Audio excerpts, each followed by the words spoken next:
2017 appropriation bill ready for presentation to the National Assembly by President Buhari.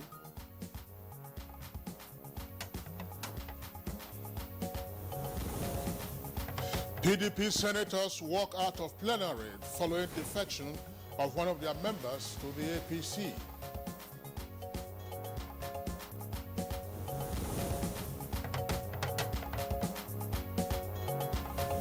An All Progressives Congress inaugurates National Campaign Council and forthcoming Rivers State run election.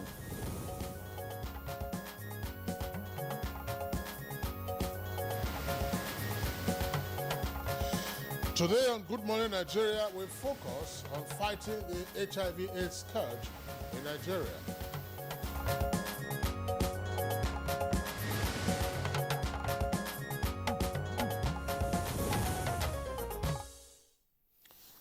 Right now, hands up for HIV and AIDS. That's the theme for this year's World AIDS Day, celebrated every 1st December, and that's today. Now, human immunodeficiency virus, that's HIV, which causes the disease known as acquired immune deficiency syndrome, AIDS, is one of the world's most serious health and development challenges. Now, available records indicated as of 2015, some 36.7 million people worldwide lived with HIV and AIDS. Now, with some 1.8 million of such persons being below the age of 15. Now, the records also indicate that 2/3 of the persons with HIV and AIDS and new infections of the ailment are in sub-Saharan Africa, an area where Nigeria is located.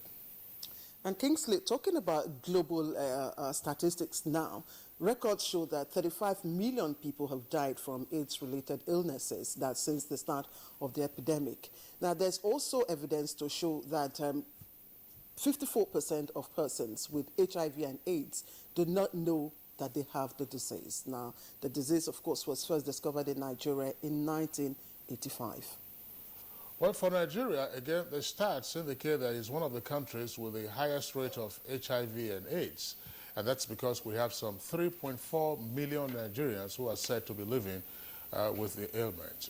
A publication by the National Agency for the Control of AIDS, NACA, says that Nigeria has, however, made progress in tackling the disease. Now, the report says that the HIV and AIDS prevalence rate in the country has been brought down from 5.8%, that's in 2001, to less than 3% in 2014. But of course, admits that challenges to attaining 0% for the ailment by 2030 as planned. So, with reports of funding for tackling HIV and AIDS on the decline, what happens next? That's a topic on Good Morning Nigeria. And of course, Kingsley, another prompt for our discussion this morning, of course, is a report that we're having new, infections. Of course, very alarming.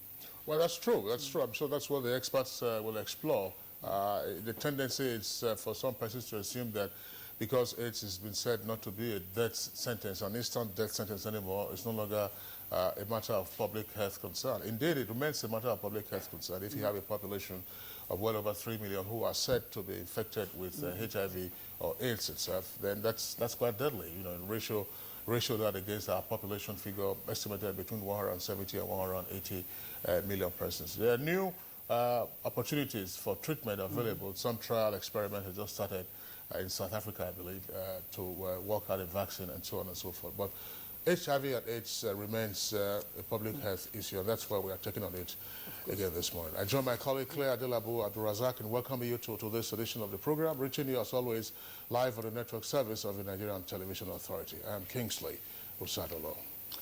And I'm Claire Adelabu Abdulrazak. Of course, on today's program, we will be examining whether the decline, of course, with global funding is responsible, has impacted on the new infection. So maybe our attitudes to the disease, the usual something must kill a man has returned. But perhaps a woman too. Right, Kingsley, something must kill something.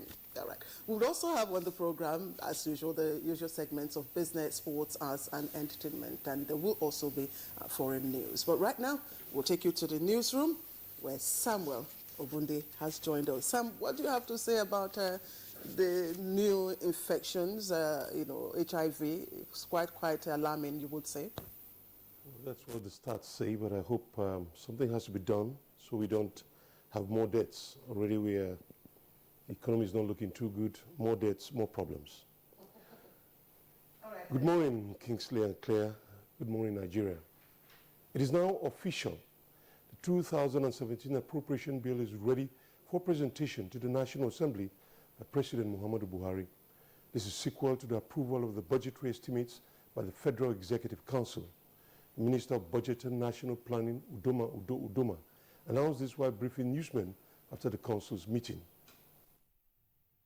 Whenever we appear before the National Assembly, we'll engage them and take them through each of the items.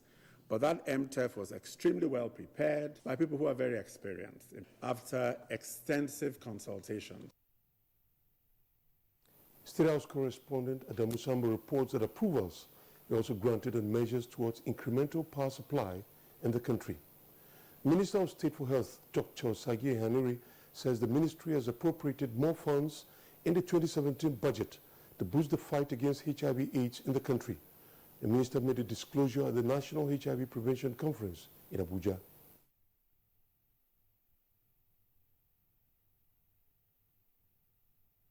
I want to assure you that this administration appreciates the achievements and challenges related to the fight against HIV/AIDS in Nigeria. The speed at which we are reducing new HIV infections needs to be accelerated if we must meet our fast-track targets by 2020. Members of the PDP caucus of the Senate walked out of plenary at Wednesday's deliberations following an announcement of the defection of Yelo Mogunwa, senator representing Ondo South. National Assembly correspondent Waziri Zayanu reports that this led to the stepping down of many motions slated for consideration. A senator may make a personal explanation, although there may be no question before the Senate, but no controversial matter may be brought forward. How do you know what to say? As I speak with you, point of order. Anybody Sharif, order. He's still parading himself. Point of order. Sit down. PDP.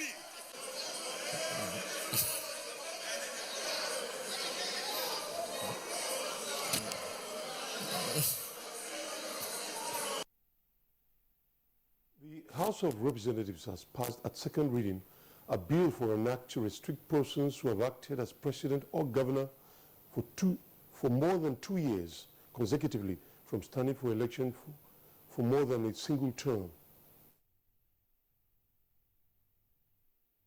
We have had instances of other people who have acted in such office for 2 years and more than 2 years and contested and won and did it for under 4 years, and they wanted to go ahead in the name of having acted on behalf of somebody and to contest what it will now look like a third time.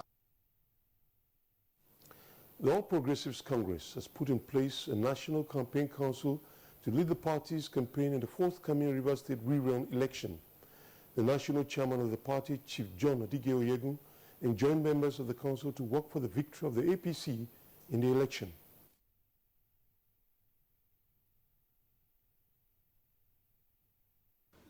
In 2-3 elections now, the president has succeeded in ensuring that no life is lost on polling day. So these are part of the democratic ethics of change that he is determined to impress on this nation, such that by the time a general election comes, the voting public will be used to voting peacefully. INEC has meanwhile presented a certificate of return to the Ondo State Governor-elect, Rotimi Akeredolu, who won the November 26 election in the state. The federal government is collaborating with the British Council to build the capacity of women towards the development of the creative industry for the economic growth of the country. Information Minister Lai Mohammed stated this at the unveiling of Go Women Go building wrap in Abuja. We've entered into an MOU with this same British Council on capacity building for people in the cultural industry. we've been able to secure an agreement with the United Nations, WTO, to equip 6 of our cultural cottages so that we can enable women to acquire skills for to produce, works of art for tourists. So we're going to start the training of 30 Nigerian girls and women in this art, and by the end of the year, we'll train a lot more. In a bid to reduce the occurrence of road crashes caused by petroleum tankers on Nigerian roads, the Federal Road Safety Corps has met with the leaders of the Nigerian Union of Petroleum and Natural Gas, NUPENG, and petroleum tanker drivers in Abuja. Corps Marshal Boboye Oyeyemi says the meeting is part of the commitment of the Corps to enhance safety of lives and properties on the roads. Another one happened last Sunday at Old Toll Gate to Wo Road, Oremeji area. 18 vehicles were involved, properties were destroyed, and these are all known crashes. So all these things, the government is worried, and we need to. That is why I decided to come to you for us to look into this. The government is worried, and there are attendant losses. We are doing all what we can to make sure that we bring all this nonsense under control. The Nigerian Television Authority and NITCOMSAT have reached an agreement to work towards increasing local content, especially in patronizing signal carriers. The agreement was reached when the chief executives of the 2 establishments met at the corporate headquarters of the NTA. We will have a team of engineers led by our Executive Director of Engineering, to meet with a team from NITCOMSAT, so that we can look at what you have to offer, what is on ground, and from there then we can chart a way forward. There are several opportunities that we're already exploring, and we're preparing them for this challenge to back NTO, because we are Nigerians, we will not want NTA to fail. And I tell you, NITCOMSAT has the best power, the footprint that, quality that NTA can use. Debola Brooklyn Sunday reports that the DGNT also received an audience, the U.S. Public Affairs Officer in Nigeria. Ministers and heads of delegation of the Organization of Petroleum Exporting Countries, OPEC, are currently deliberating on the historic Algiers Accord expected to fast-track the return of stability to the global oil market. Nigeria's Petroleum Minister, Dr. Emmanuel Ibekachukwu, amongst 14 OPEC members, is optimistic of a consensus on a production cut that will ultimately address reduced investments in the industry in the last 2 years.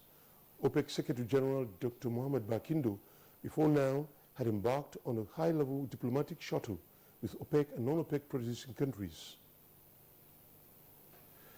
That's the news for now. Good Morning Nigeria continues shortly with Kingsley and Claire after this break. If you hear a bomb explosion or gunshots of an active shooter, that might be a terror attack. At such times, always remember 3 action words: run, hide, report. Don't try to run towards the terror scene to save the situation, because there might be a second bomb blast or another attack. Run far away and take cover. Make sure you are safe first. Yes, it is in our nature to sympathize over the hurt, but remember, only trained personnel can help in such situations. When in a secured environment, promptly call relevant authorities and help will come. For anonymous reporting, call 09630-3250-5 or 0813-2222-106. If you see something, say something. Nigeria unite against terrorism. This message is brought to you by the Federal Ministry of Information and Culture. Nigeria joins the rest of the world in going digital. This means Nigeria is moving from analog terrestrial TV broadcasting to digital. Now, digital broadcasting gives you clearer pictures, crystal clear sound, and a chance for more channels and more shows to watch. Digital TV is a whole new experience for you and a rich harvest of digital images for the nation. Come aboard, Nigeria going digital. Coming to Abuja soon.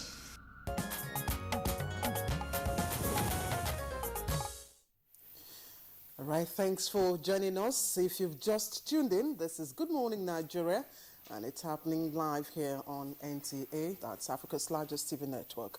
And time to talk business now, and UNIDO has reaffirmed its support for infrastructure quality in Nigeria, and that's to meet global standards for goods and services. And for details of this and more in business news, let's join Leah Khartoum Babatunde. The United Nations Development Organization, UNIDO, says it will continue to support Nigeria's quality infrastructure project to mitigate the effect of rejection of some products in the global market. This is with a view to ensure Nigerians invest in labs that can certify products for export at reduced cost.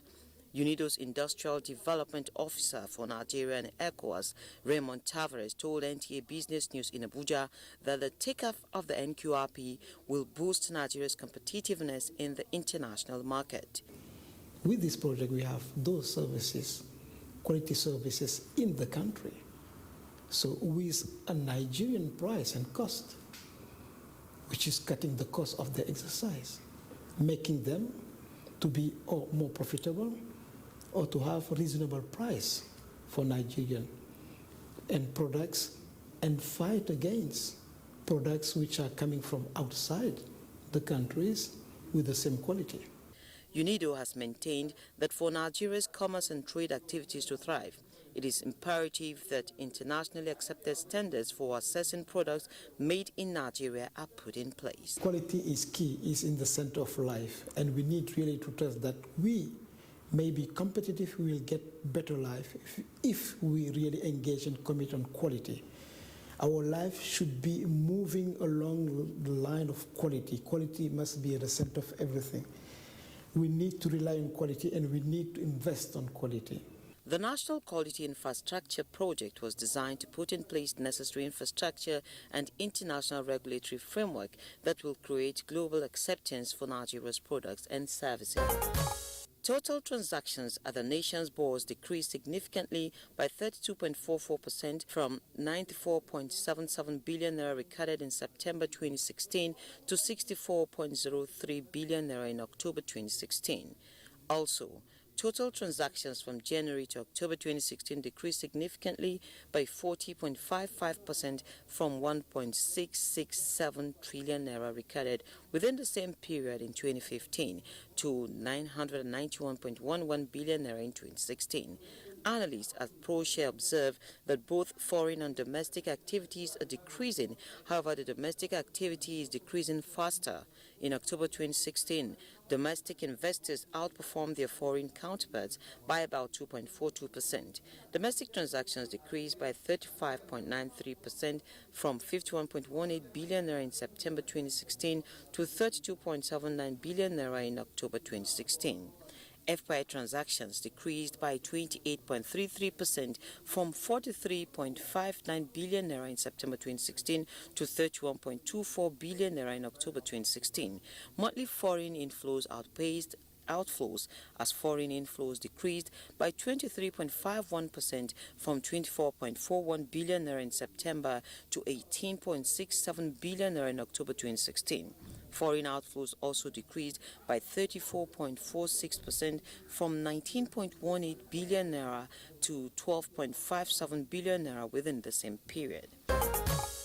Lastly, stocks halt declines in midweek session to see the all-share index record marginal gains. It advanced by 0.03% to close the session at 25,241.63 points, while the market capitalization closed at 8.689 trillion naira. 414 million equities exchanged hands in 2,567 deals valued at 3.418 billion naira. Wema Bank traded a whopping 199 million shares to dominate activities and was trailed by distant Access Bank and Stanbic IBTC. Mobile, Cadbury and Portland Paints led their gainers, while the decliners were led by Mansard Insurance, UAC Properties and Nascan. With Business News, I'm Leah Khartoum Babatunde. Thank you very much, dear Leah Khartoum Babatunde, for the business package. Next for us now is a headline review at some of the papers that we have with us this morning.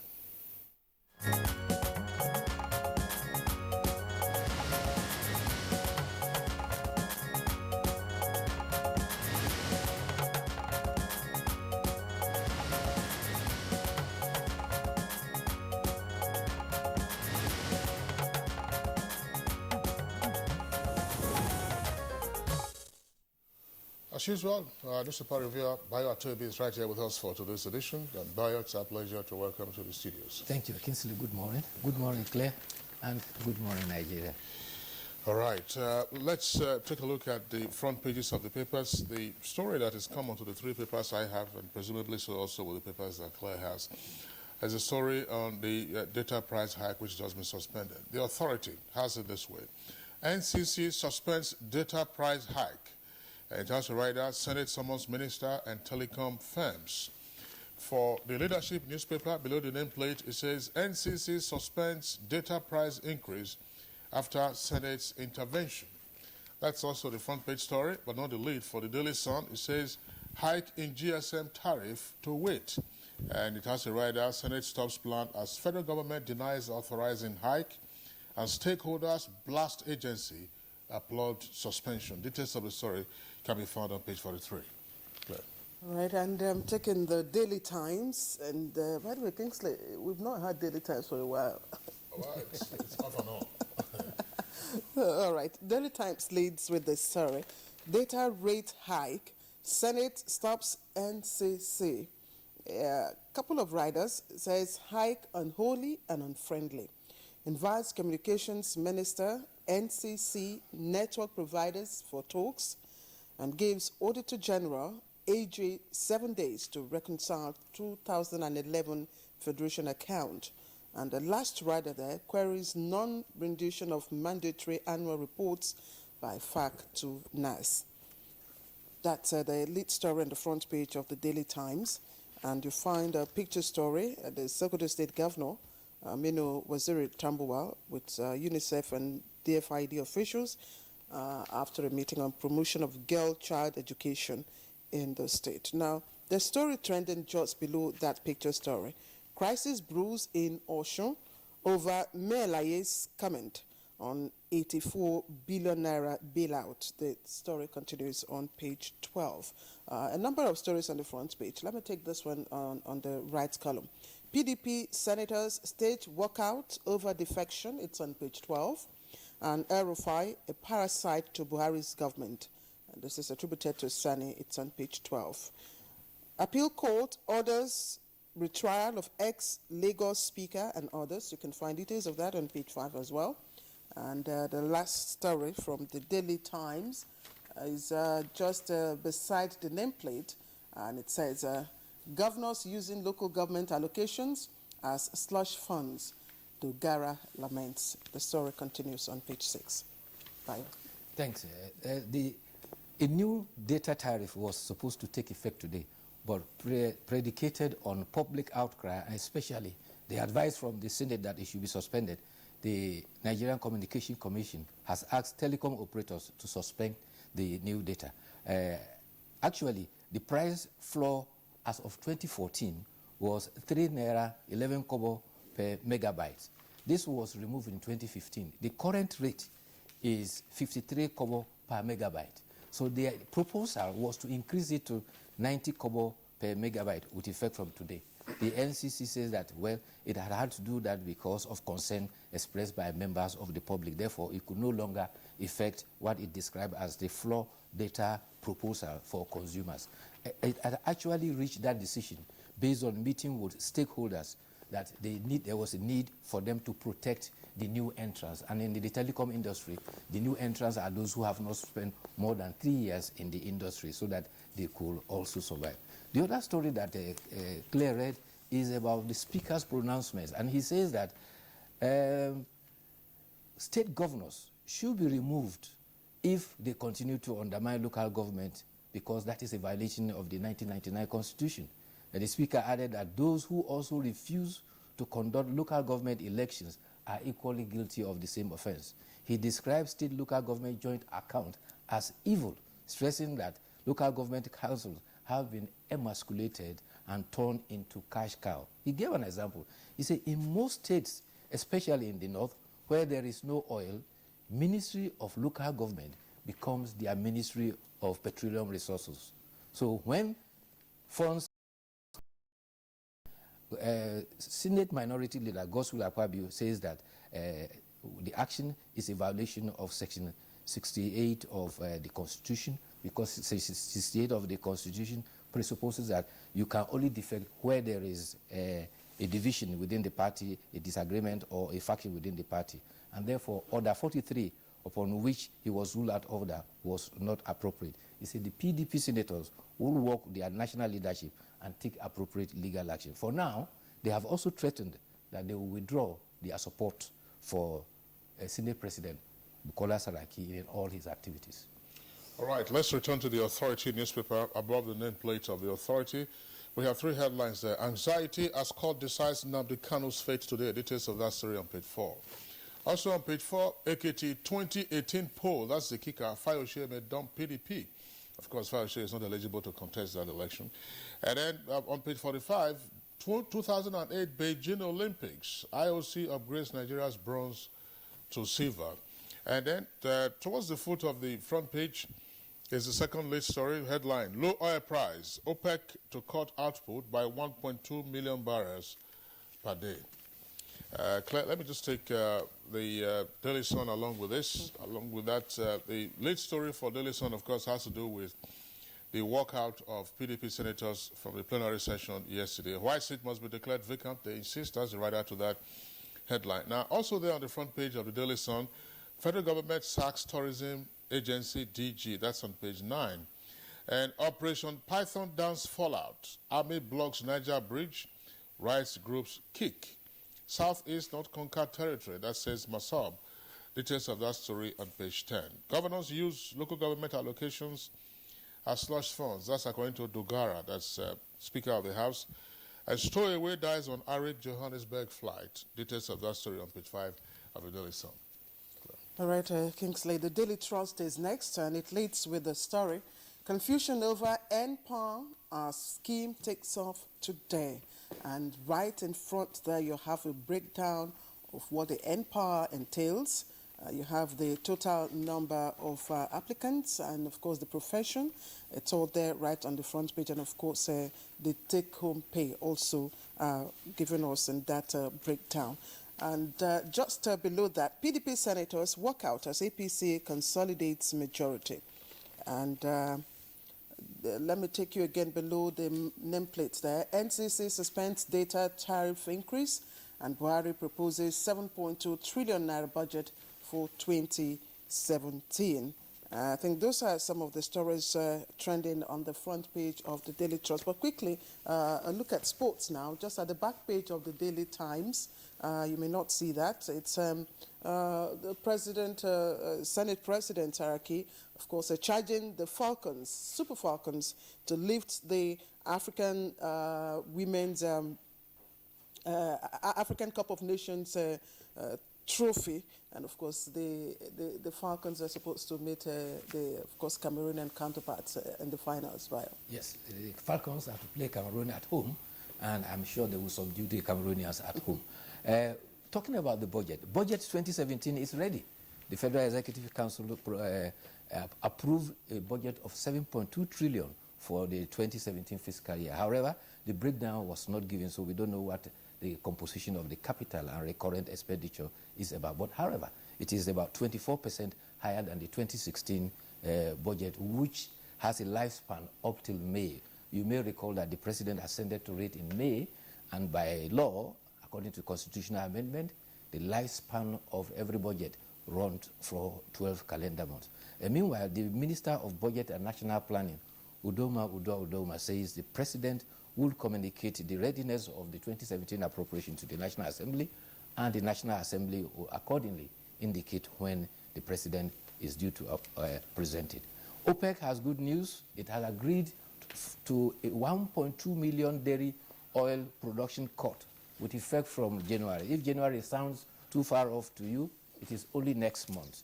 At his ordinary meeting of the 171 ordinary meeting, Dr. Mohammed bin Saleh Al-Sada, the president of OPEC, said they resolved that their resolution was based on the Algiers Accord, which was a meeting held September 28 in Algeria.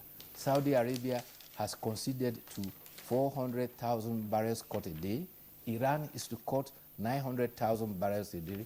Russia, though not a member of OPEC, has agreed alone to also cut 300,000 barrels a day.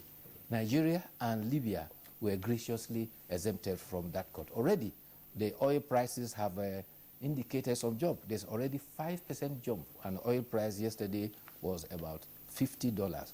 This was described as the biggest jump in a day since April.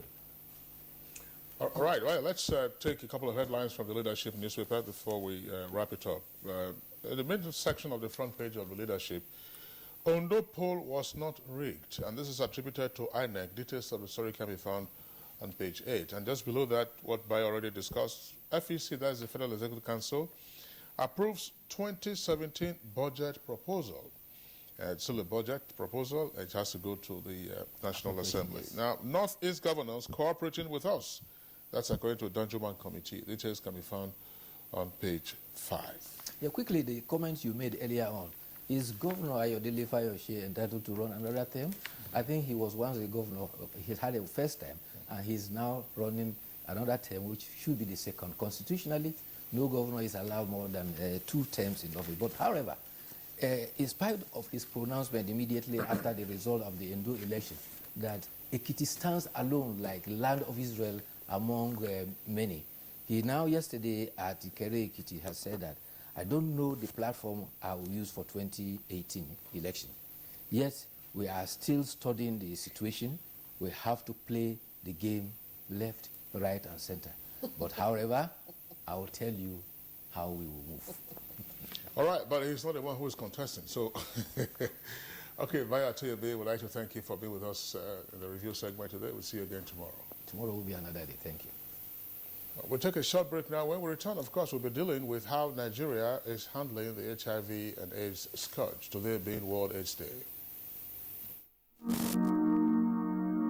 Nigerians. Suicide bombers are not spirits. They are not ghosts. They are human beings like you and me. They live amongst us. They are your neighbors. They are your friends today, but terrorists tomorrow. So you must know your neighbor now. Security begins with you and me. Know your neighbor. Be vigilant. Be security conscious. Report suspicious persons, objects, and movements to the police and other security agencies. The security of our nation is a duty for you and me. If you see something, say something. Nigeria, unite against terrorism. This message is brought to you by the Federal Ministry of Information and Culture. Experience the unique culture. Enjoy the exceptional hospitality. See the enchanting spectacle. Feel the friendly warmth. Join the celebration at Abuja Carnival Reloaded. It's a celebration of culture, a world-class event, the best cultural party ever. It's a carnival of change. Abuja Carnival 2016. Theme: the creative industry, pivot to economic growth. Destination: Abuja Capital City. Date: December 3rd to 6th, 2016. Abuja Carnival, a truly national carnival. A king, his throne, his subjects. A chronicle of centuries of conquest, strength, struggle, and victory. A thriving culture. The Nigerian Television Authority presents Benin, Might, Mystery, and Myth.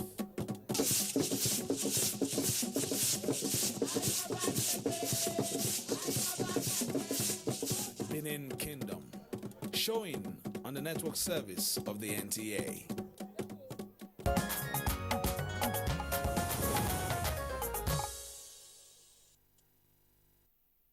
Right, thank you for staying with us on the program. It's Good Morning Nigeria, and today our conversation is on HIV and AIDS. Now, how has Nigeria been handling the scourge? Are we getting our targets right, or we become complacent? Well, let's take a listen to the background report put together by correspondent Omotola Omojola to put us, of course, in the mood.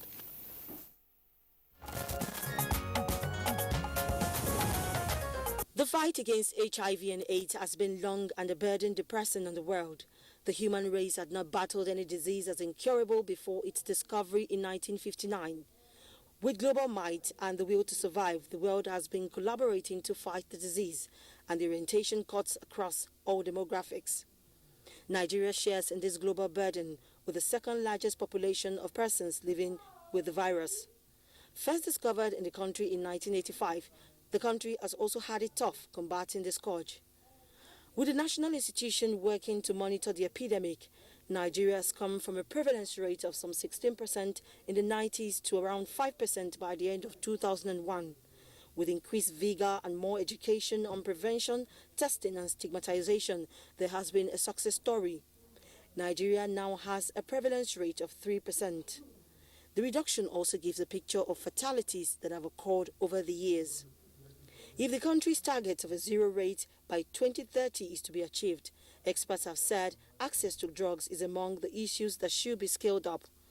There are also facts to show that proper monitoring and collection of database of persons living with the virus has been hampered by HIV testing apathy among the populace. The issue of mother-to-child transmission is also one that requires great attention.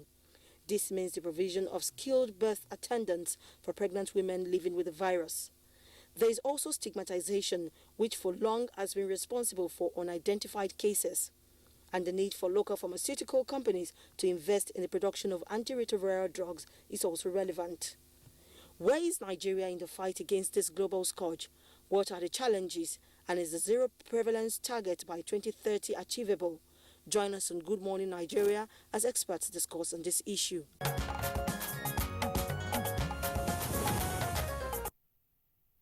All right, Motola Mojola, thank you very much there for that background report. Now, we've been joined in the studios this morning by the Director General of the National Agency for the Control of AIDS, NACA, is Dr. Aliu Sani Aliu. Dr. Aliu, a pleasure to have you on Good Morning Nigeria. I'm delighted to be here. Thank you.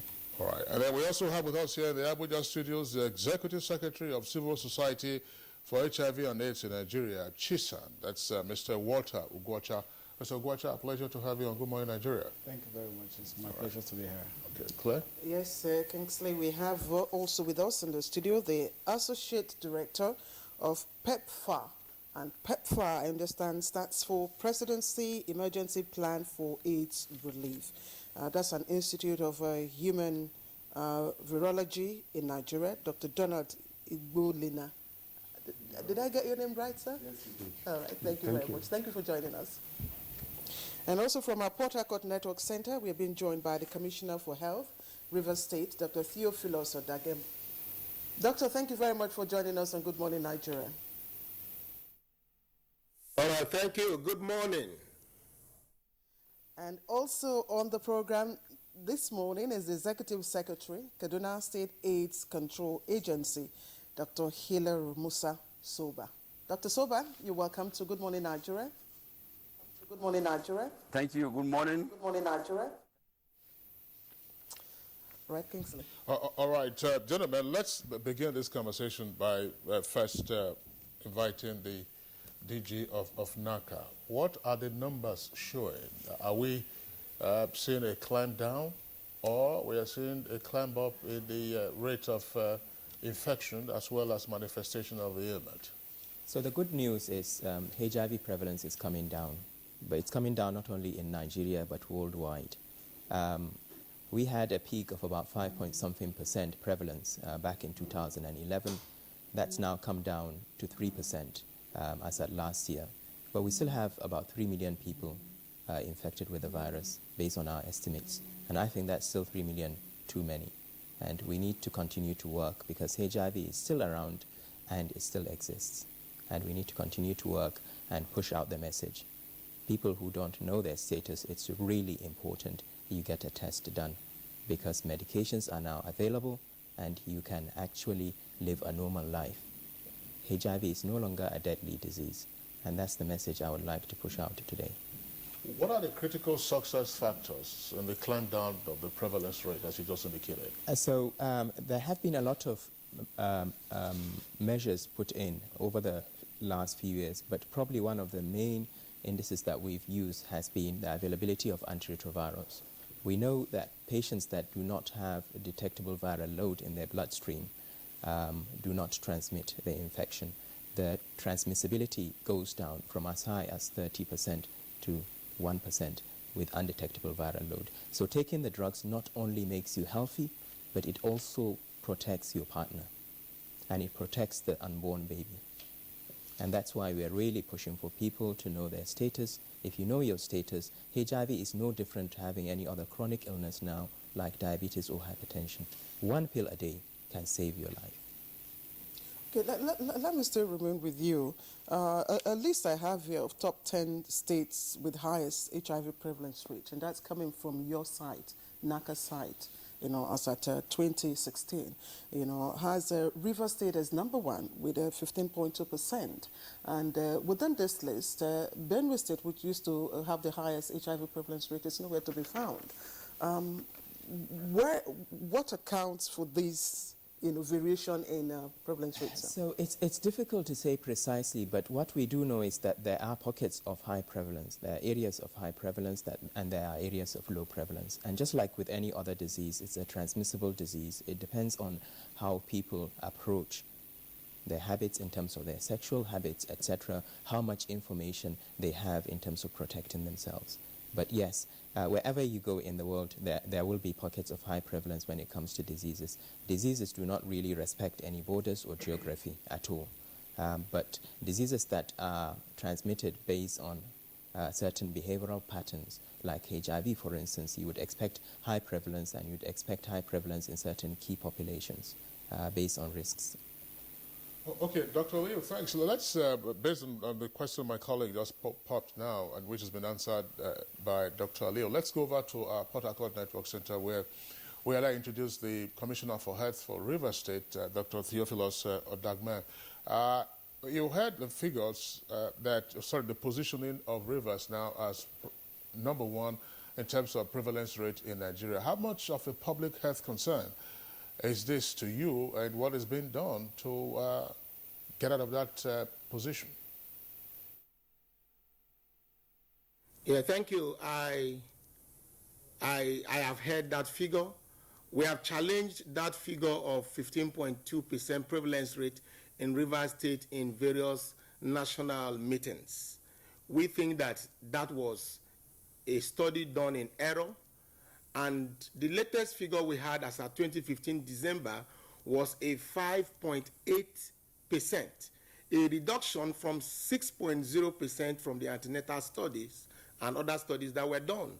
We have challenged that, and that is not as important as what we are doing in the state. We know that these figures have been published. We have challenged it. We are yet to have a review or a new assessment. But at the states, so much is being done. The last 1 year, so much has been done in our fight against HIV/AIDS. We are working with the partners very strongly. We are strengthening the health facilities in their capabilities and functionality. Now, we have done an extensive testing, community testing this year. This year, we have done the highest level of testing. As much as 21,000 persons were tested this year from our community outreaches, and we didn't have that prevalence rate that we were told. And besides, we are treating, we have about 35,000 persons on treatment. More persons are being linked up to treatment. In fact, to challenge that figure, the last 3 days, we've tested in all the higher institutions in Port Harcourt and Obiakpo local government. And of the 500 persons tested in the higher institutions at the Port Harcourt Polytechnic, not one was positive. So when we hear figures as high as 15.2%, we begin to wonder, where do they get these figures from? So, but we are doing extensive enlightenment and awareness campaigns to talk to the people and to ensure that everybody is reached, and as much as possible, any person that is found positive is linked to treatment. Even at the Breto Memorial Specialist Hospital, we have a PCR machine which we are using to do the viral load testing. And all this has shown that we don't have that prevalence rate. The first 6 months of this year, we have had 161 PCR assays, analysis. Only 153 were negative. Only 8 were positive, although we are waiting for a confirmation. These patients, these babies have been placed on treatment. So we wonder when they bring such results, and we continue to challenge it. Thank you. All right, Dr. Dagem, thank you very much. We'll return back to you later, but let's also get to Kaduna, where Dr. Haliru Musa Soba is. And Dr. Soba, again, I don't know if you also be contesting, the prevalence rate, of course, ascribed to your state by NACA. It says Kaduna State has a prevalence rate of 9.2%. But how much of a burden is HIV and AIDS, to Kaduna State? Thank you very much. That figure of 9.2 was actually given in 2014 within the National AIDS and Reproductive Health Survey conducted in 2014. So it placed Kaduna State the third in terms of prevalence. But what we are seeing in practical life, because we'll be able to test pregnant women, we have tested the general population. So far this year, we tested pregnant women, and the prevalence we got was actually 0.3%, less than 1% HIV prevalence in the state. And so far, from January to October this year, we tested more than 500,000 people in the state. And out of those 500,000 people, only about 10,000 are HIV positive, translating to less than 3% prevalence. Now, this is not actual prevalence, because what we are testing is actually the positivity rate. We don't have sufficient evidence to say that the figure of 9.2% was actually wrong, because that was a survey conducted in the country. Now, unless we conduct another survey, so we cannot say precisely, with certainty that figure was not correct. That is why Center for Disease Control Atlanta is supporting Kaduna State government to conduct what we call Kaduna State AIDS Indicator Survey. That survey will tell us the actual prevalence of HIV/AIDS in Kaduna State, and it will also help us to know the rate of the new infection. So much as we are contesting that figure of 9.2, but the happenings, what we are seeing in practical life, what we are testing, and the rate of the positivity rate is actually showing the prevalence of less than 3% in Kaduna State. But as I said, unless we have that survey, we cannot clearly say that that figure was wrong. But even using the spectrum data from UNAIDS, in 2015, UNAIDS said the prevalence of HIV in Kaduna State actually dropped to about 6.7%, using the spectrum data, not a survey. So, but it's actually helping us to plan. We have taken that figure since 2014, and we are planning using the combination prevention intervention in the state. This actually comprises behavioral, biological, and structural prevention. And the Kaduna State government is actually up and doing, because it is providing all the necessary tools for testing, counseling, and testing of people, procuring of laboratory agents for HIV patients follow-up. And then the state has also enacted anti-stigma law and workplace policy, because of course, stigmatization, if you want to prevent HIV, you also have to deal with stigmatization. That is the structural prevention part of the combination prevention intervention. So really the state is actually embarking on allowing the people to have comprehensive knowledge of HIV/AIDS you know, the modes of transmission, how it is contracted, and then it is our hope that if people have a comprehensive knowledge of HIV/AIDS prevention, they will be able to embark on activities to prevent HIV/AIDS in the state. So we are doing a lot. We have taken that figure and we are doing a lot to see that we have a reduction in the prevalence. So sometimes next year we are going to have the result of this survey supported by CDC in Kaduna State. All right. Thank you very much there, Dr. Soba. We'll come back to you in the course of the conversation. Now, just to invite Dr. Donald Igbolina into the discussion. Now, beyond questioning the integrity of the prevalence figures, what picture of the scourge has emerged from the perspective of the Institute of Human Virology, under which PEPFAR is domiciled? Well, thank you very much. And I've listened with keen interest to the DG's comments, the Honorable Commissioner from Rivers, and Kaduna State colleague. One thing that it's obvious from all of this is that, and that it's good, is that we are becoming passionate and coming to grips with the reality we face.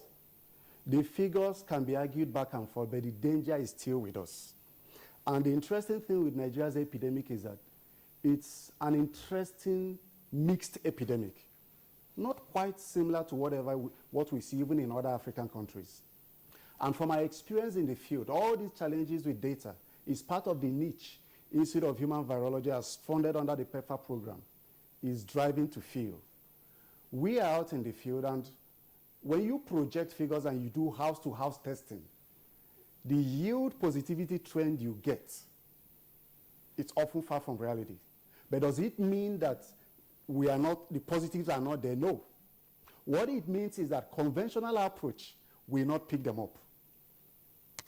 I'll give you an example. When we did house-to-house testing in FCT, Federal Capital Territory, tested over 1 million persons, we found a positivity rate trending at 1%. But when you now disaggregate that population and begin to do a deep dive into the different segments of the population, you begin to see the variety of the yield. As an example, we did painstakingly sexual contact tracing of known HIV positive patients. And it will surprise you to know that we came up with a positivity rate of 60-something%. And over 80% of these ones have not yet been enrolled in care. What is the challenge before us, therefore? The early gains in this HIV epidemic were the easy gains. Currently, as we bend the curve to control this epidemic, the gains are becoming more difficult to harvest. And it demands innovative thinking and programming on everybody's parts. It demands everybody to be on board. Part of the fear we have is that at this point, people may become complacent or what I'll call awareness fatigue. We've been hearing about HIV. This is about 30 years of HIV in Nigeria. The deeper we go in controlling this epidemic, the higher the risk of reversing the gains we've already gained. So what it simply means is that Nigeria will need to invest more in getting robust local prevalence data.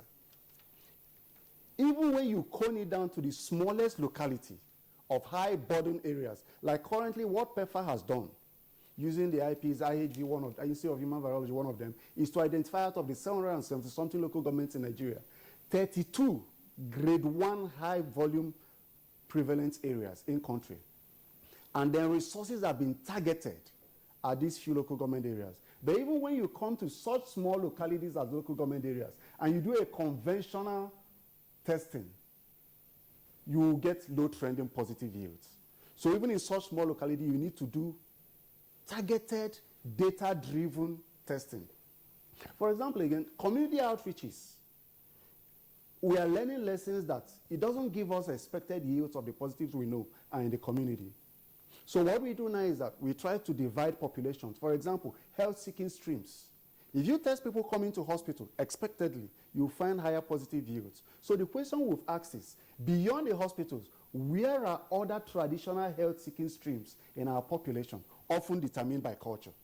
The patent medicine vendor, it's often the only doctor in many localities in country. So are we following that stream to test them? You may be surprised at the positivity yield you'll find. How about those ones who visit the traditional birth attendants? A good number of those pregnant women are outside the formal health sector. These are the streams we are beginning to target. So I think the lesson there is that all of us need to further roll up our sleeves and thoroughly engage with this epidemic, especially now, like the DG said, we are beginning to bend the curves. It's a viral warfare. And like the military experts will call it, it's an asymmetric warfare. We are dealing with a virus that has learned how to exploit the weaknesses in our system. And we'll have to change as the virus changes. That's my comment for now. Dr. Ibolina, thank you for that explanation. But I'm wondering, if you recall, the MDG's progress report just before it expired, actually said that Nigeria did not only meet the target of halving prevalence rate, but we also halted and contained further spread. But I have something from UNAIDS now, that's statistics from UNAIDS indicating that we're having more new HIV infections, particularly amongst newborn. What could be responsible for that? Thank you. That's a very good question. Now, like I did say earlier on, the Nigerian epidemic, it's a mixed baggage. You see so many states with very low figures and stabilizing. But it's like a forest fire. When you don't put out all the pockets of fire, the tendency to have that fire reignite and consume everyone remains there. So we have very localized hotspots. And all the effort is to identify these hotspots and quench those fires so that we don't begin to have a generalized trend upwards. So that statement is correct, but still we have to keep it in the context of the mixed epidemic pattern we are seeing in Nigeria. Sorry, you've used that expression a bit repeatedly in your reaction. What do you mean by the mixed epidemic that we're seeing in terms of the picture of HIV/AIDS in Nigeria? Okay, thank you again. In country, in Nigeria, we say Nigeria has the second highest burden of HIV. Compared to South Africa, if you do a general community outreach testing in South Africa, you get a positive yield that reasonably approximates their national prevalence. That's a generalized epidemic.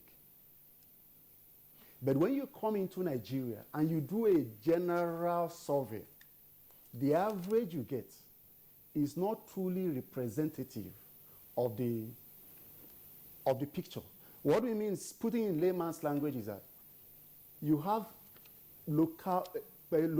small areas of very high prevalence.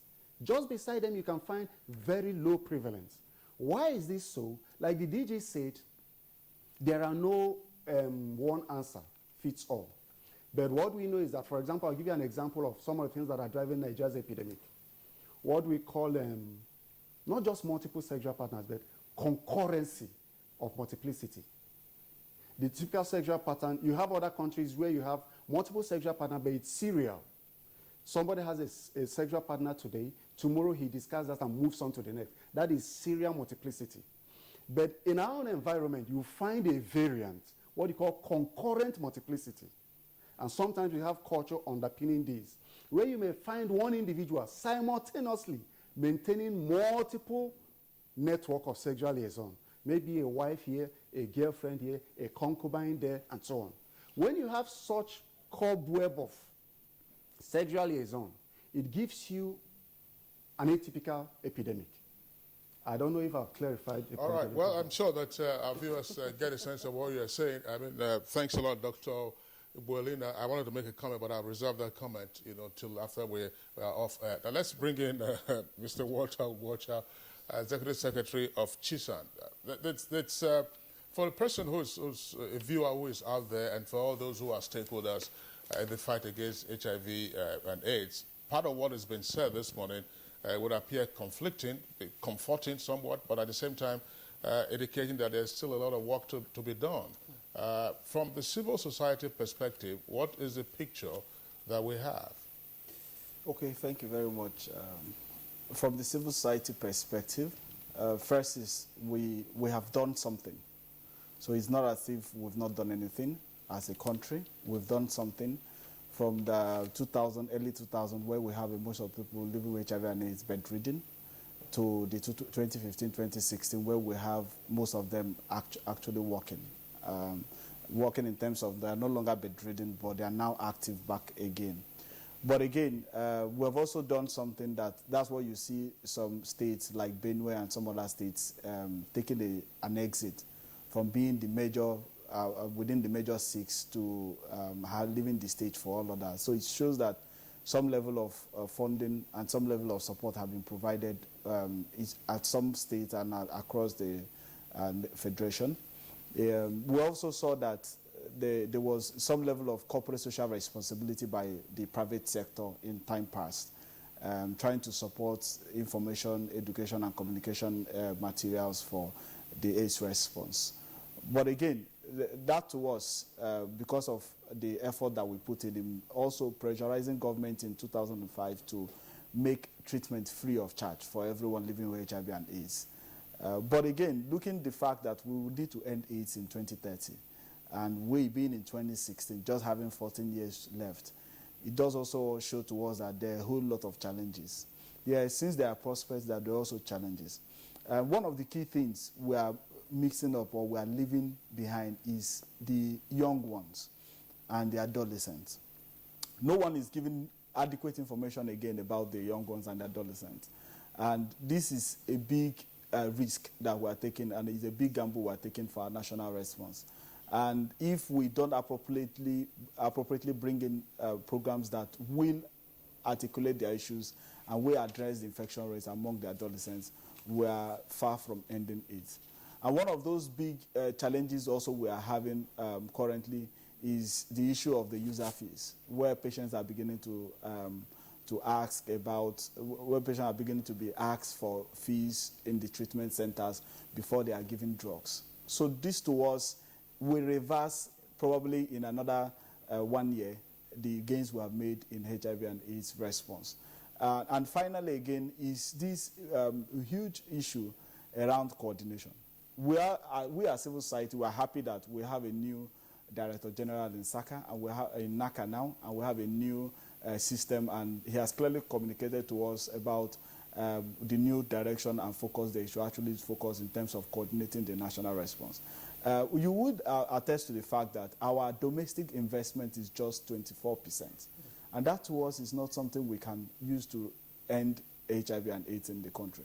In South Africa, they are at the driver's seat. But in Nigeria, it does appear that all we have said, all the gains we've said were made through donor support and through PEPFAR, through USAID and all our colleagues from DFID and all of that. So we will need to come back and put enough domestic resources from Rivers to Kaduna to a number of states that have come to contest their national data. One message we in the civil society is saying is that you would not go and test 5,000 people and come and say my prevalence is not 15%. Of course, it does not make sense, both in science-wise and in the technical aspect. And you will not use program data to come and validate what the National Agency for Control of AIDS or what the national response is saying. So what we are actually encouraging people to know, if you have one person living with HIV and AIDS here, the person has the potential to infect everyone. So even if your prevalence rate is 0%, is 0.1%, is 0.2%, there is still work to be done. And we are also beginning to say that everyone is becoming complacent about HIV and AIDS in the country. People are no longer interested to talk about it. And the more we keep quiet, the more the infection increases. In 2014 alone, 278,225 persons were infected. This to us means that in another 5 years, we'll still be battling with that infection alone. As regards AIDS-related deaths, 210,000 people died as a result of AIDS-related illness. What that means is that we are killing more people living with HIV and AIDS, and we are also increasing the number of those that have been infected. So while we're exiting people, we're injecting more people into the system. And right now, nobody is talking about HIV and AIDS again. There are no public awarenesses again. People are beginning to infect themselves at a very high rate. You have people staying in Pape. Most of them are secretaries. from Pape, they enter into the Federal Secretariat and most government offices, and nobody knows what sexual behavior they have, what has transpired. But not in the offices, by the way.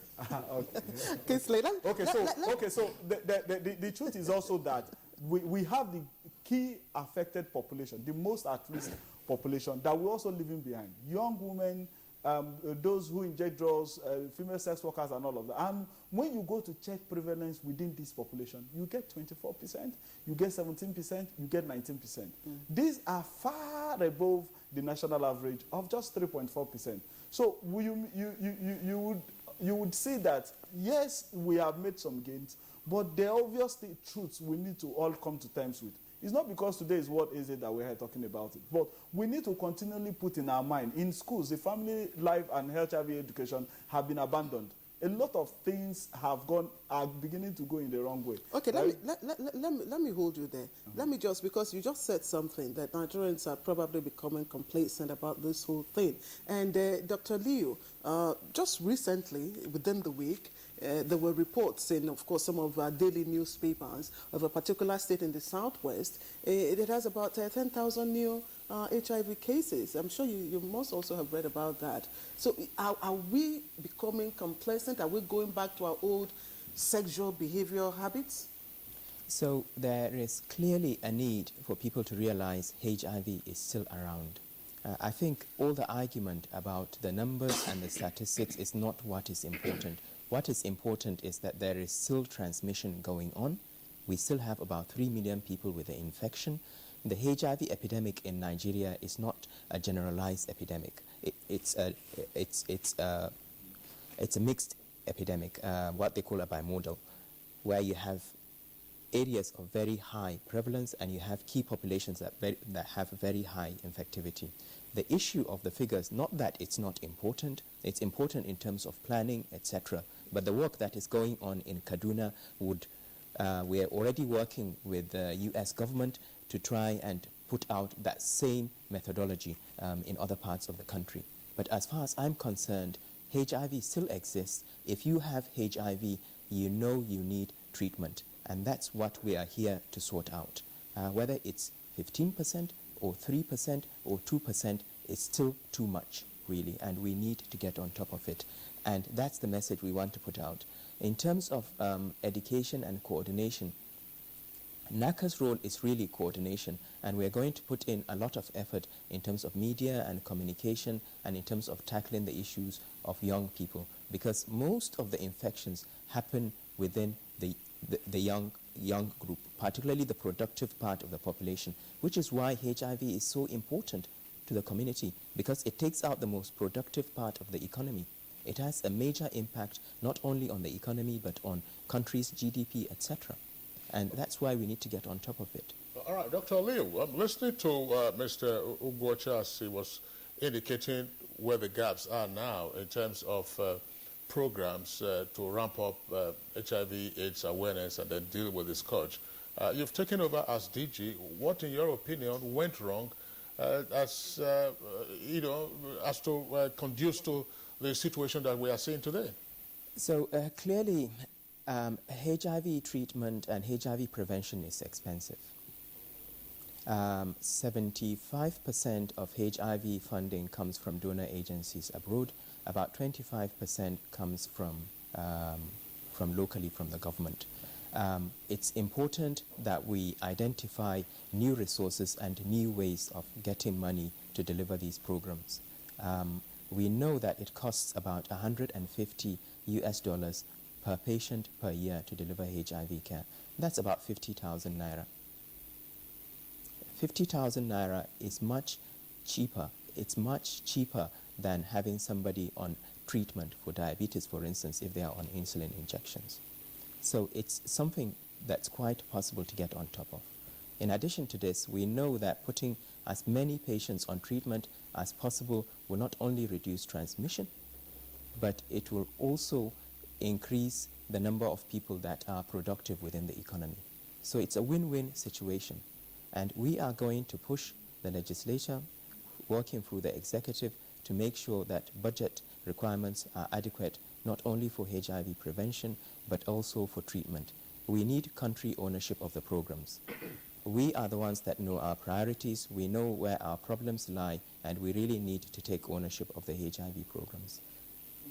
All right, thank you. Let's get back to Rivers State. Dr. Theophilus Odagem, in terms of deploying, priority plans to, of course, tackle HIV and AIDS, what might be your areas of, difficulty at the state level? Thank you. Now, first, today is World AIDS Day, and in the States, knowing the place of the young in transmitting this disease and the need to achieve HIV-free generation by 2030, this year the theme is towards achieving an HIV-free generation. Like I said earlier, we are testing in all the higher institutions in the states. For the past 3 days, we've been in all the higher institutions in Port Harcourt and Obiakwa local government. Besides that, we are very conscious of the most at-risk population. And recently, we have established 3 friendly sites to take care of the IV drug users, men who have sex with men, and the female sex workers, as it were, to ensure that this high-risk group is reached. And as I speak with you, they have embraced our concept, and many of them have been, we've also raised educators amongst them to ensure that they change their approach and their consciousness to reducing the spread and the infectivity of this disease has been greatly enhanced. We've been working with various partners to ensure that we reach our people in all areas. I said I want to correct the statistic. I said 21,000. Actually, for the community outreaches, we've tested well over 210,000 persons. Now, talking about challenge, the challenge that we may have is knowing that the donor funding is dropping. We already have a government that has risen up to the challenge. We've had series of discussions, and the government is resolute to ensure that funding to support the HIV/AIDS care is improved in the states. So that I don't think will be a problem. But we need to get more of the private individuals to be involved, like the multinationals, to support the care. So that is part of the private funding, is part of the challenges that we are working on, to ensure that we have more funding to do what we are doing. Because reaching the young people, encouraging women to access antenatal care, and ensuring and telling everybody to know their status, that is the message today, and we have always preached this message. So that if you are positive, you are immediately linked to treatment sites. We have over 150 health facilities in the state where we have treatment in the state. For PMTCT sites, treatment sites, we have it both in the private and in the government hospitals. And over the last 1 year, more than half of the treatment centers that we have been established, even in the private sectors. So we are reaching out to as many more persons and to appeal to the private sector to support the government and the multinational, multilateral and international donor agencies in this fight against HIV/AIDS and towards achieving an HIV-free generation for Nigeria and for our state. Thank you. Well, Dr. Theophilus Odagem, there are 2 questions, but let me pop the first one. Mr. Ogbocha was speaking earlier, and he identified one of the challenges that persons accessing HIV treatment face these days, because they are being required to pay access fee, as it were, at the various centers. Is that the case with Rivers? HIV care in Rivers State is free in all our health facilities. Occasionally, there may be 1 or 2 areas where they may ask for maybe 1 or 2 service charge. We've discouraged that since we came on board, and right now the uptake of the care has improved remarkably. The other leg of my question is as follows. By virtue of your office, you're a member of the National Council of Health. And then listening, to this yearly recital of how donor agencies contribute some 75% to tackling HIV and AIDS in Nigeria, and then the national contribution is left at 25%. That should be an embarrassment to a country that ordinarily should be concerned about dealing with the scourge, quite aside from having to access private sector donors now through their CROs, which is social responsibility. What else are the state governments and local governments doing in terms of adequate budgeting to tackle this disease? I think it's an ongoing discussion to reach out to the state governments and the various private individuals and companies. That has been a national discourse. But at the level of the states, we are deepening these discussions to ensure that we increase the budgeting for HIV/AIDS. Presently, the state government is about to roll out the state health insurance scheme. In that scheme, HIV/AIDS care will also be captured because we know the place of caring for these patients or these infected persons to ensure that we interrupt the spread of the virus for the next generation. All right, let's bring in Dr. Ibolina. Dr. Ibolina, I'm wondering what to attain the 0% prevalence rate by 2030, what must we, Nigeria, do right now to scale up progress?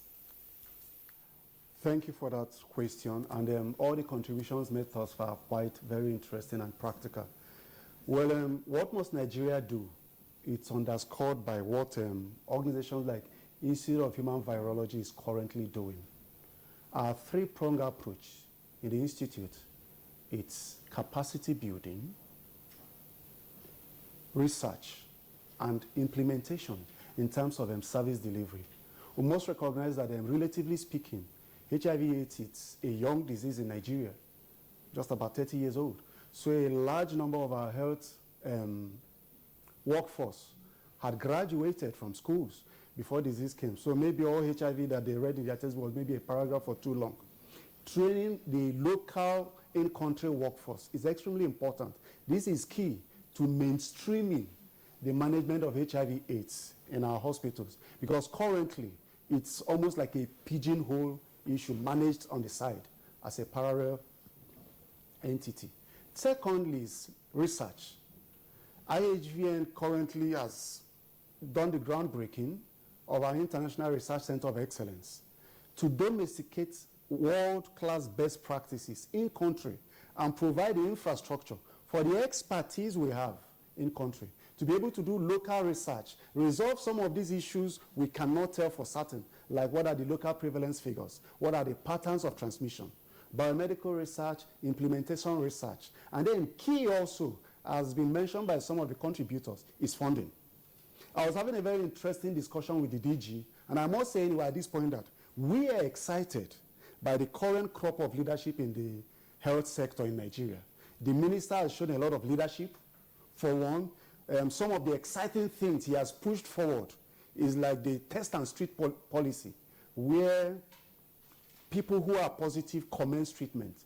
This was based on one of the studies that has just been rolled out by WHO, the START study. And IHVN was part of this multi-country, multi-center study that tried to determine when is the best time, putting it simply, to start treatment for HIV patients.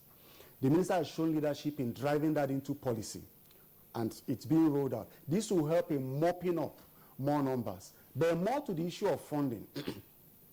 No one person can fund this challenge. Not even the US government that is doing so much through the PEPFAR intervention. And then also, before you can make strong advocacy, you must be able to sympathize with the reality on the other side. We are in a recession, so to say, resource scarce context. And the US government has not reduced its funding. What it has done is that the funding has plateaued at about $500 million. That's still a lot of money per annum. But this money is now used in a data-driven, targeted way, doing the right thing at the right places right now.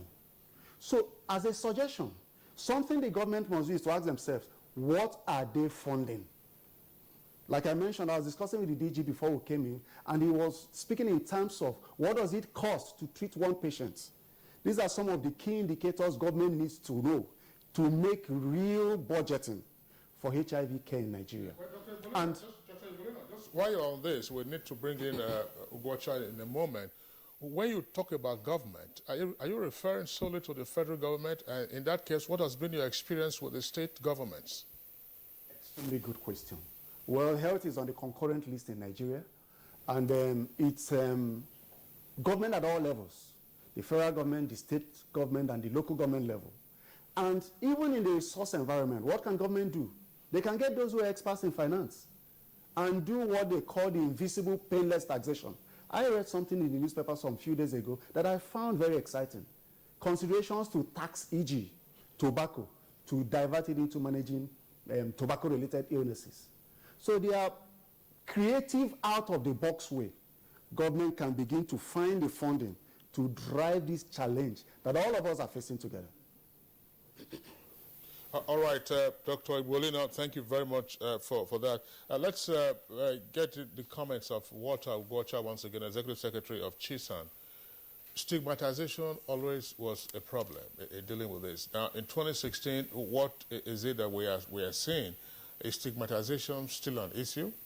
Yes, stigmatization is still an issue, and just like what we heard from our colleagues from Rivers State, the issue of user fee is also the bigger issue, because these user fees, he can go to Federal Medical Center in Port Harcourt and find out for himself how much these fees are, and a number of other treatment site facilities in Rivers State, how much these fees are. But the other bigger picture is that for us, stigmatization is now being doubled and tripled, because the aspect of stigmatization that comes from the community before that we were trying to fight and respond to has now been transferred to most of the treatment centers, where the trained healthcare workers are beginning on their own to impute user fees for people living with HIV and AIDS before they can access treatment. This to us is the highest level of stigmatization. With our colleagues from NEP1 and all of us, we did a stigma index, and we found out that this stigma index is still high in the country because of the pattern that we have taken, we are transiting to. And a number of us, we have also come to say that, look, we cannot continue to fund HIV and AIDS through the usual process of the budgetary allocation. It's not sustainable anywhere in the world. South Africa, Zimbabwe, any country that have made tremendous progress did not do it through their regular budget cycle. So this, we have said, put together the taxations and all of that, and establish the National AIDS Trust Fund.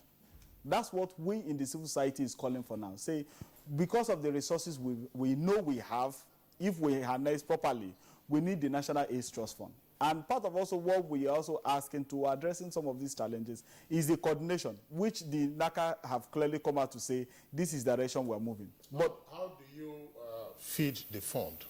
Yes, so for us to feed the National AIDS Trust Fund we are talking about now is for us to make to ask the private sector to move away from corporate social responsibility to corporate social investment.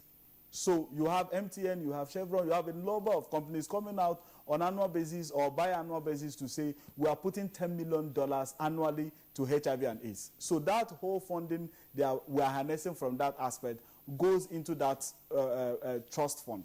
Then the second is for the government to also say, for annual basis, we are dedicating this social amount of money, and it goes straight to that funding. And we now look at the airline fees, the telecommunication charges, the extra charges on tobacco and all of that, and we gather all of those money and we put it on that trust fund. Because as it is now, if it is not properly coordinated, if we don't have that trust fund, we will still be relying on corporate social responsibility, where they go and do one-off thing and they run back and say, we have tested 10,000 people for you and everybody is fine. So we will need to establish a sustainable mechanism for funding the AIDS response in Nigeria if we will need to end AIDS in 2030, or even if we need to make a considerable progress along the axis. Does that speak to the comprehensive response plan, which of course is seeking for ways of bridging the funding gap, domestically? Yeah. From the time the PCRP was done, we had also identified that as a huge gap with the PCRP, because the PCRP was done as a paper document without establishing a funding mechanism that will fund it. It was done with the hope that the national regular budget of our country will be able to fund it. So we are also saying that moving away from that now, for us to adequately address the issues raised in PCRP, we will need to use this funding. And also state governments can contribute. I was listening to the commissioner from Rivers State, and I'm beginning to ask him, how much is your government going to put for a response? Forget international donors. These are our people, this is our disease, and we will need to end it in a way. Whatever foreign investment, whatever foreign contribution we're going to be having will just be an add-on. What we really need to do is our own government. We will have to stop you, unfortunately, now, because we also have another guest that would also speak, I'm sure, from this perspective. Mr. Walter Ugwocha is Executive Secretary, Civil Society for HIV and AIDS in Nigeria. We'd like to thank you very much. Thank you. We're taking a short break. When we come back, we'll continue with our conversation.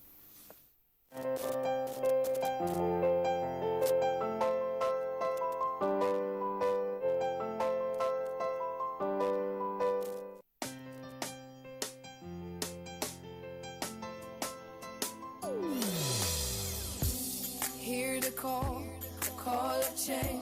Stand up, Nigeria. Change is here and it's going to stay. Change begins with you. Oh yeah, make we go. Go so let the change begin from within. Look at you, oh Gerula. Change begins with you and me. Oh, change begins with me. Oh, change begins with me. Oh, change begins with me. You know, say they don't find crude oil for my pile backyard. Crude oil. You know, say you like to dey talk. I am not a perforated clay pot that leaks water. What I want to tell you, you will not tell anybody. I am a secret agent. In fact, if you tell me secret now, I don't remember. Unbelievable! This week on your award-winning comedy series, Professor John Bull, starring Kanayo Okanayo, Mercy Johnson, Queen Wokoye, Yomi Fash Lanso, Goose Baba. Udawatina. Cost me. Insult me. There are more means of seeking redress rather than engaging in vilifying, defaming, and vituperative measures as a way of seeking restitution. Professor John Bull, this Tuesday and Friday, 8:30 to 9 p.m. on NTA Network, International, and Star Times. You have udonized my English. Udonized? I'm udonizing you right now. Over and out. Welcome to the new speed of life.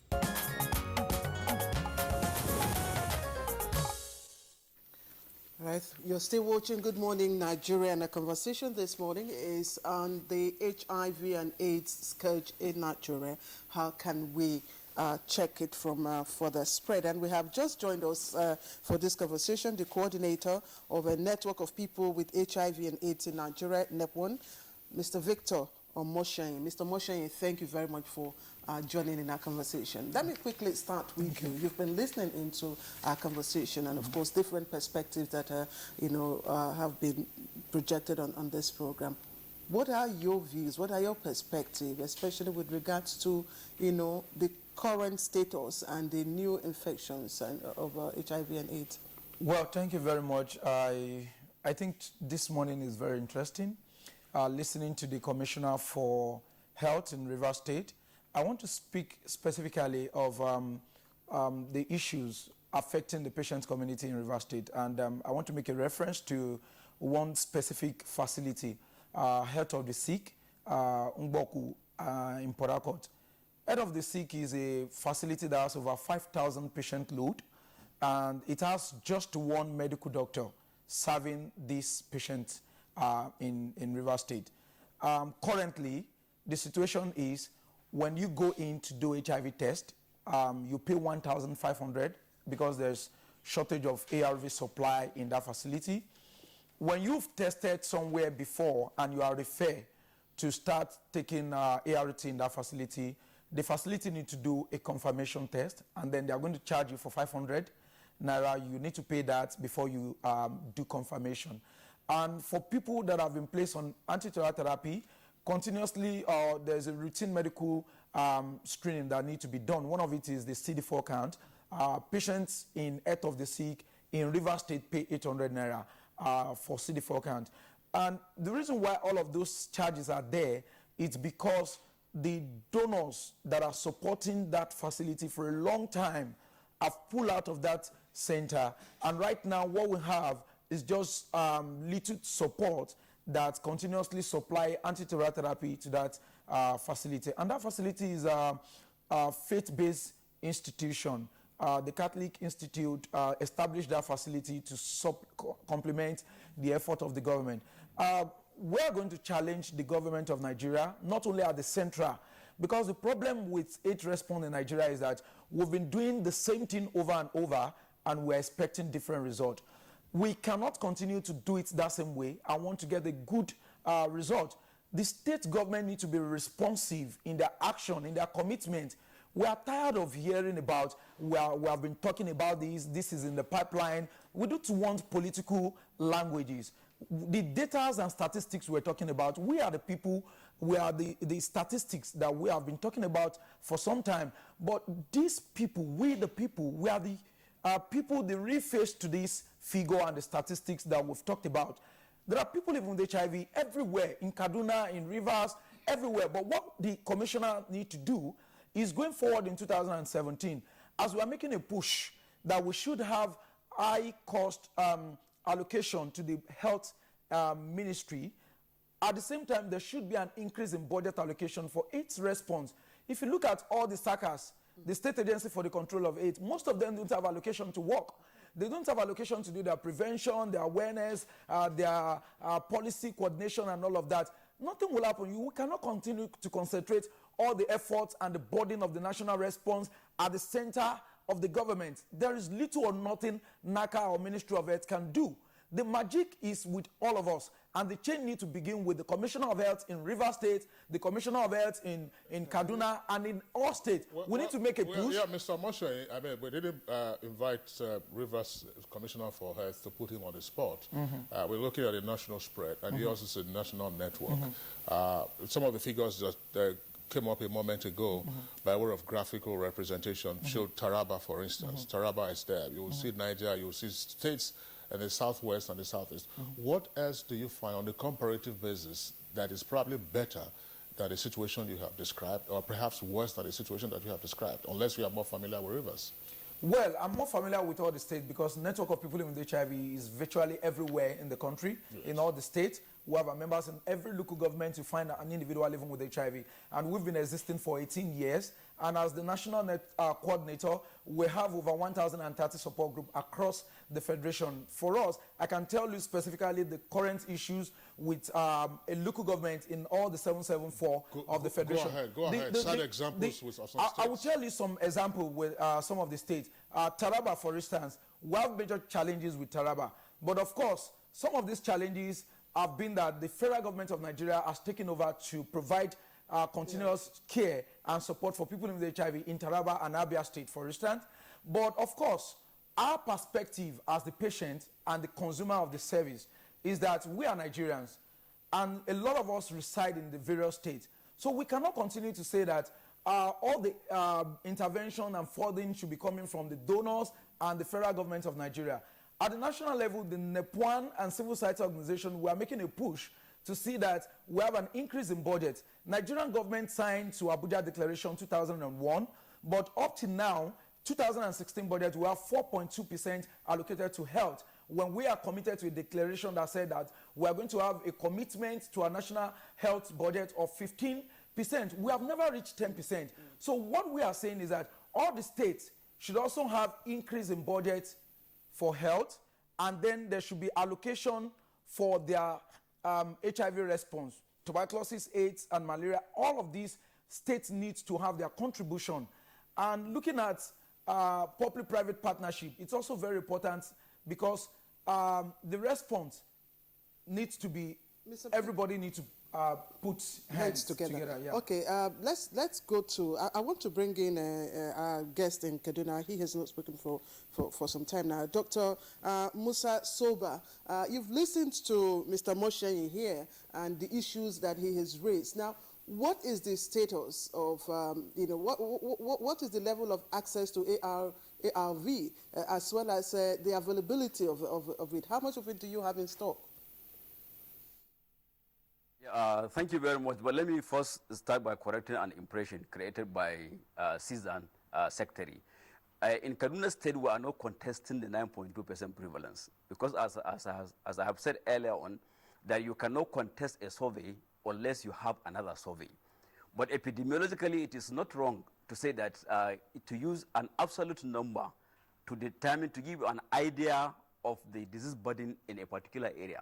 So what we are saying is, what we are seeing in practical life is suggestive of very low prevalence in Kaduna State. But we cannot say that we have a prevalence of less than 9.2 unless we are able to conduct a survey. And that's what we are trying to do now, between now and maybe the first quarter of 2017. That is number one. Secondly, in terms of domestic funding, I can say without any fear of contradiction that Kaduna State is one of the few states, in fact, if not the only state that has budget line for HIV response in the state. This year alone, the state budgeted more than 200 million, for procurement of lab reagents, consumables, all these testing consumables, as well as some ARVs in the state. In 2017, the state has earmarked 500 million naira to scale up PMTCT services in the state, to procure laboratory agents for patients follow-up, to procure antiretroviral drugs. In fact, we have really repositioned the state to even take over from FEPA-funded health facilities, because PEPFAR is saying that they are going to scale down by 2017. So we have taken cognizance of that, and we have planned to have enough ARVs in the state, enough consumables, enough lab agents to take care of all those facilities that we seeded over to the state. So in Kaduna State, HIV services are free. You go to a health facility, we have more than 50 comprehensive sites where you get HIV testing, you get counseling, and you get treatment. And then we also have close to 500 health facilities offering antenatal and prevention of mother-to-child transmission. We are planning to scale it up to 1,000 in 2017, so that all the health facilities that are providing ANC should be able to offer prevention of mother-to-child transmission for HIV/AIDS services across the state in all the 22 lower Gama areas. So as far as Kaduna State is concerned, the issue of domestic funding is really not a problem, because the government is up and doing, is providing, and this is not just a figure in the budget. So far this year, we accessed more than 90% of the funds allocated to AIDS Control Agency. So the budget performance is more than 90%. So it's not like we're just budgeting and we don't have funds. No, we budget and we get our funds released. So the partners, of course, are there supporting the state, but it's actually supporting. The state is doing, much of these services. So I can say, maybe NEP1, you have your representative in Kaduna, you can actually cross-check this. So even if the health facilities are charging anything, so that I can say is illegal and is not with the knowledge of the state. So, and once that is known, there is going to be a penalty. So all the HIV services in Kaduna states are free of charge. All right, Dr. Soba, thank you very much. Speaking to us from our Kaduna Network Center. Now, just to return to Port Harcourt, Dr. Theophilus Odagem, you listened to what Mr. Victor Moshenyi said here with particular reference to a facility in Rivers, although you tried to cite other examples elsewhere. What's your reaction to what he said about Rivers? Thank you. Now, the facility he mentioned, it's not a government facility. It is a facility owned by the Catholic Church. So, talking about the facility, it's a private facility. It does not belong to Rivers State government. Rivers State government supports services in that place, but it is not a Rivers State government facility. It is one of the facilities where the patients with HIV/AIDS are catered for. So for that facility, it is not a Rivers State government facility. It's like a private facility. But beyond that, we inherited a health sector where we had decay in secondary healthcare services. And that informed what the government is doing right now. Because all our general hospitals were in very terrible states. Right now, the government has approved and released funds for the rehabilitation and later equipment at the end of the rehabilitation, equipping of 13 general hospitals across the 3 senatorial districts of the state.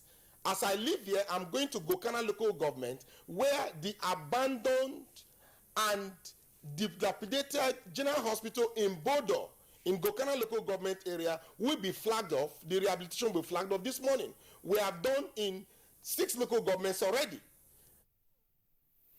All right, Dr. Odagem, thank you very much. Well, again, we'll come back to you to get your closing thoughts on the sign here because we are pressed for time now. That's a point that Dr. Ibuelina made, Claire, if you recall, in the course of this conversation. You talked about awareness fatigue.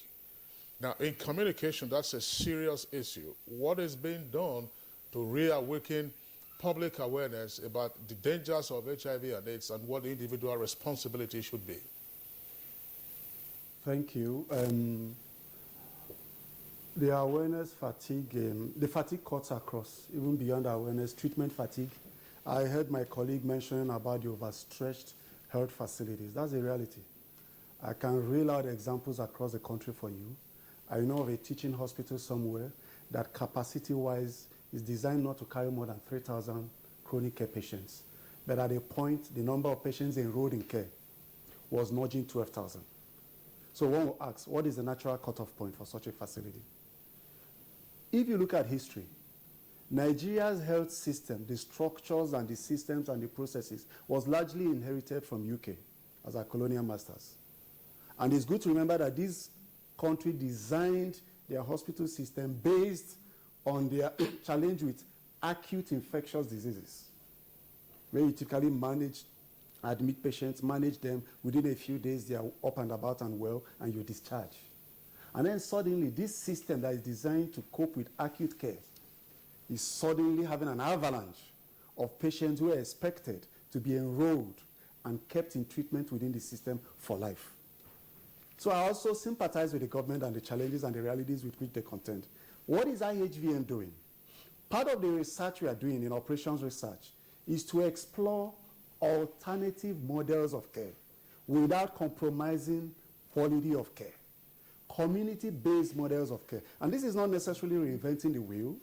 It's being done in other countries similar to our client, where you have patients structured into groups, clustered, and then instead of having all of them route through the hospital system every time each patient, you can structure them in such a way that you depressurize the hospital system and they become essentially a self-led managed group where you can have representative members of that group visiting the hospital and doing the necessary things for their colleagues. Of course, with systems and controls in place to ensure that anyone who has the need to see a healthcare professional again, the system immediately triggers that process for that to happen.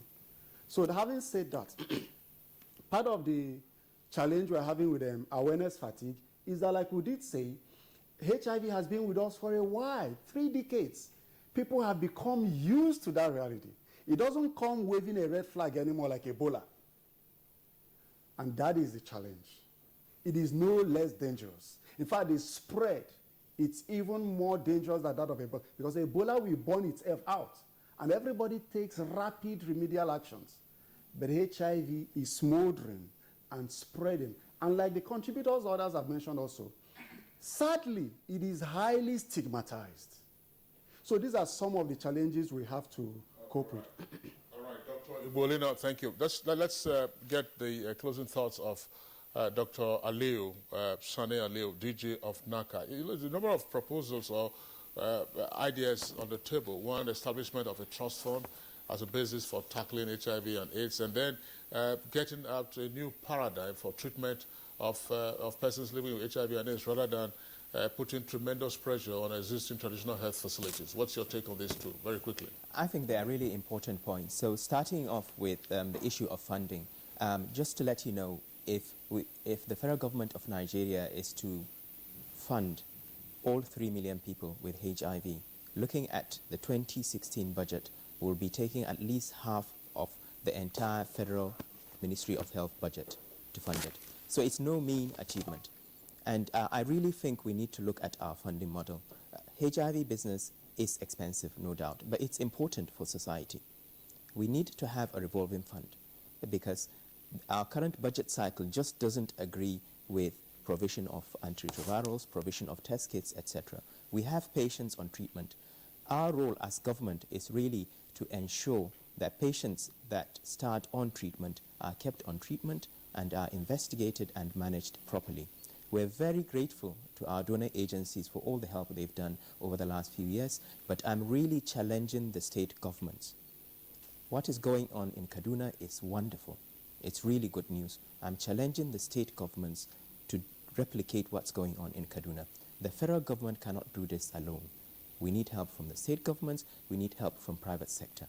It's going to cost a lot. Certainly moving on to increasing the Federal Ministry of Health budget to 15% will really help, because if we can get just 1% of that 15%, we can do a lot of work on it. So the other issue really that I want to raise is the issue of mother-to-child transmission, which is really very important. Nigeria is right at the bottom when it comes to coverage. Only about 30% of our pregnant women with HIV are having treatment. And we know that you can cut transmission to less than 1% with treatment. It is unforgivable to allow a child in the current era to come in with HIV, to be born with HIV, because we know we can do something about this. So please, mothers out there, if you haven't been tested for HIV, go and have a HIV test done. All right, Dr. Aliu, Sani Aliu, Director General of the National Agency for the Control of AIDS, NACA, would like to thank you for sharing your thoughts with us on the program. Thank you very much. We also would like to thank Mr. Victor Moshain, Coordinator of NEP1. Mr. Moshain, thank you for being with us this morning. Thank you very much. So our gratitude to the Dr. Donald Ibolina of the Institute of Human Virology in Nigeria, where PEPFAR is domiciled. Thank you for your thoughts. Thank you very much. Okay, and also from Port Harcourt Network Center, the Commissioner for Health in Rivers State, Dr. Theophilus Odageb, thank you very much for your contribution. All right, thank you. Kaduna, where we're joined from our network center there by the Executive Secretary, Kaduna State AIDS Control Agency, Dr. Hale Musa Soba. Dr. Soba, thanks for being with us today. Thank you very much. Okay. Kingsley, we cannot end this conversation without quickly taking some of the tweets that have come in. And I have this one from Ibrahim Tudu. Ibrahim Tudu tweets, HIV and AIDS is real and presents danger, and we must fight it to finish. Unfortunately, AIDS agencies only resurfaces on World AIDS Day. All right, and then we have this also from Mike Ayankwa. It says, prevention is better than cure. Care excess should be completely avoided. Other preventive cares should be adhered to. And Sani Marco G tweets, while applauding government's commitment thus far, government should also step up their awareness in Benue, Lagos, and Edo states. All right, so that does it for our conversation segment on Good Morning Nigeria. We move on now to sports. Key tourists of Bauchi and FC Fayumba will play the opening game of the 2016-2017